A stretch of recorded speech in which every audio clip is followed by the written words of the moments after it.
There is a strange fracture running through the new BRICS currency. It isn't a mistake. It is a design feature. It is split into two distinct realities. 40% is ancient gold, and the other 60% is a mathematical weapon. So, in order to understand the weapon, you have to look inside the split. The IRIAS Institute, the architects behind this, understood one thing. In a volatile world, you need an anchor. That 40% gold is the anchor. It stops the currency from going to zero. But an anchor alone doesn't make a ship move. Gold is heavy, it is slow, and hard to transport. To build a currency that can actually settle billions in global trade at the speed of light, you need something else. You need an engine. That engine lies in the remaining 60%. It is the missing piece of the puzzle, a mathematical component designed to provide speed, liquidity, and balance. But for now, let's just call it the variable. Because before we open that black box, we need to understand why they had to build this machine in the first place. Money is an experiment, and for the last 80 years, we have been living inside the fiat experiment. The premise of fiat money is simple. It has value because the government says it does. But what happens when you don't trust the government? Or worse, what happens when the government uses that money as a leash? The creators of the unit were trying to solve a specific engineering problem. The problem was the volatility trap. Emerging markets, nations like Brazil, India, Russia, have volatile currencies. One day the real is up, the next day it's down. If you try to trade purely in local currencies, you lose money on the spread. You bleed value just by converting money. The commonly known and old solution is always the same: the US dollar. For decades, everyone just used the dollar. It was the universal translator. But relying on the dollar meant relying on the US Federal Reserve. It meant importing American inflation. It meant that if Washington sneezed, your economy caught a cold. So, the architects looked at gold again. Why not just go back to the gold standard? 100% gold? Because a 100% gold standard is a straitjacket. Gold is deflationary. There isn't enough of it to back every single trade in the global economy. If you tie your economy 100% to gold, you cannot expand. You cannot grow credit. You suffocate. This is where the unit innovates. It is a hybrid. They took the stability of the gold and tried to weld it to the flexibility of a coin in the 21st century. The pilot launched by Irius in October 2025 was a proof of concept for this hybrid engine. They established the 40% rule to create trust. Even if the system fails, even if the computers crash, you still have the gold. You have 40 cents on the dollar, or rather 0.4 grams on the unit. But to make it usable, to make it flow like water rather than sit like a stone, they needed the other 60% to act as a counterweight. They needed a mechanism that would allow the currency to breathe, to expand and contract with the needs of the market without losing its soul.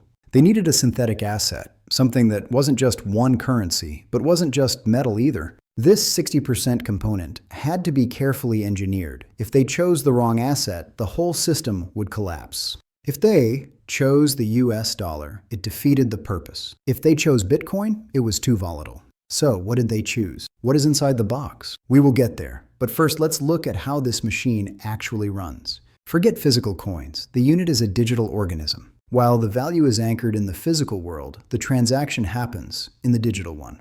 The unit runs on a blockchain ledger. Sources from the pilot indicate an architecture similar to Cardano, chosen for its peer-to-peer efficiency and open-source transparency. This is critical. It means there is no central bank building with a guy in a suit pressing a button. There is code. The settlement flow of it would be like this. Imagine a trade.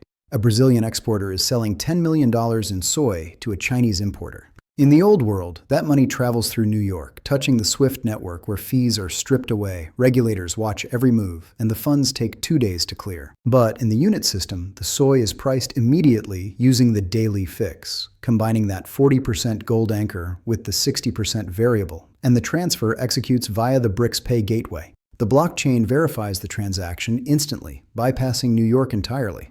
There is no SWIFT surveillance and no waiting period. The Chinese importer simply sends the tokens, and moments later, the Brazilian exporter holds the asset, liquid, verified, and invisible to the West. This is the killer app of the system. Because the unit is 40% gold, the Brazilian exporter isn't just holding a digital token. They are holding a claim on gold.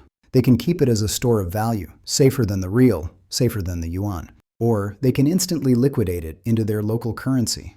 The system creates a parallel rail. It's like building a private highway next to a toll road. You might not use it every day, but when the toll road gets jammed, or when the toll operator decides they don't like you, you have another way to get to work. The pilot data from late 2025 showed that this mechanism works. The ledger balances. The gold audits confirm the 40% backing. But the math relies entirely on the stability of that missing 60%.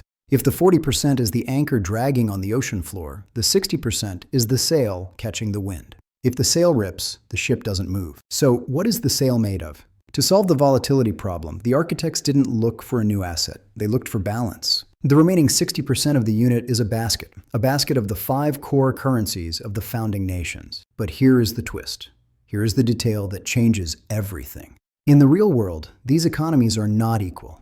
China is a giant. Russia is a heavyweight. South Africa is a featherweight. If you built this basket based on economic reality, the Chinese yuan would consume 70% of the space. But the unit isn't built on economic reality. It is built on game theory. The 60% is divided equally. 12% Brazilian real, 12% Chinese yuan, 12% Indian rupee, 12% Russian ruble, and 12% South African rand. And yes, for those doing the math, 5 times 12 is 60, plus the 40% gold. That is 100% of the unit value.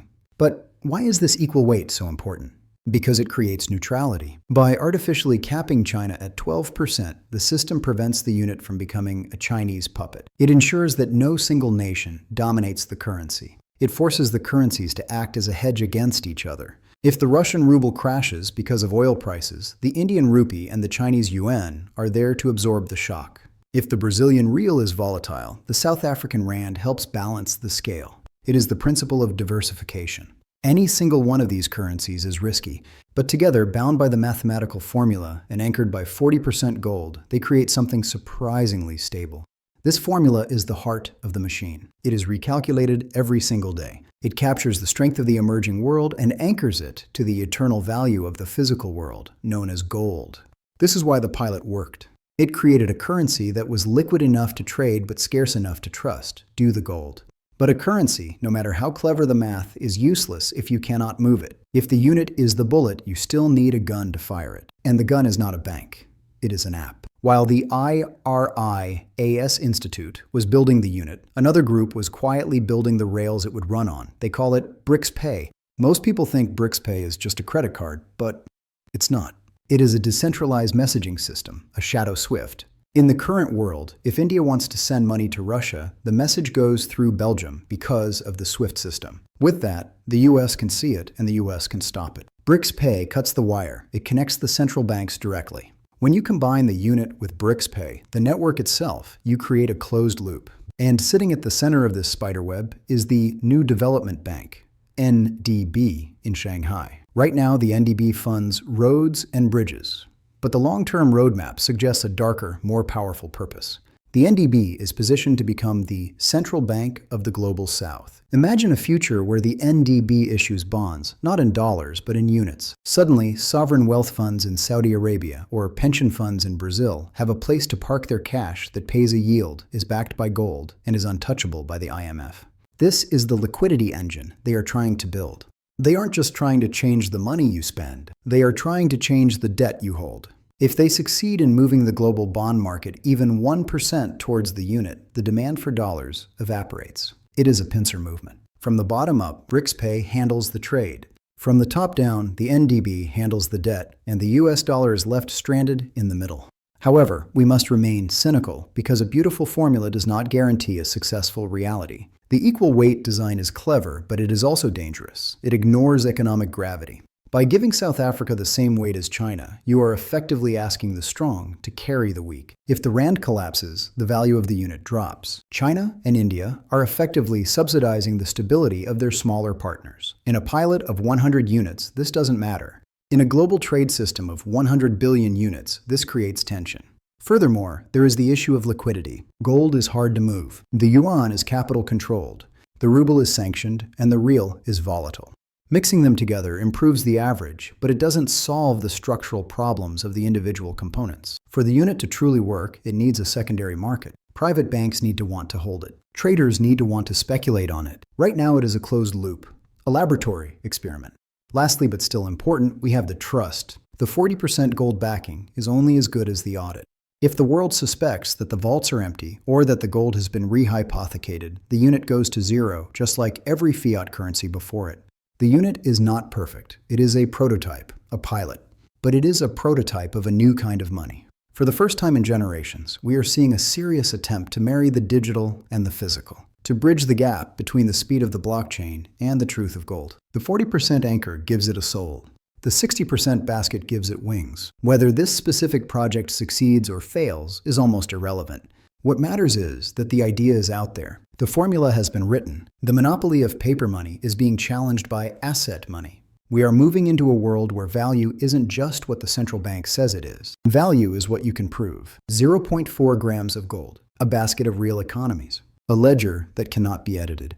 The experiment has begun, and in the laboratory of global finance, the results of this test will determine the future of your wallet.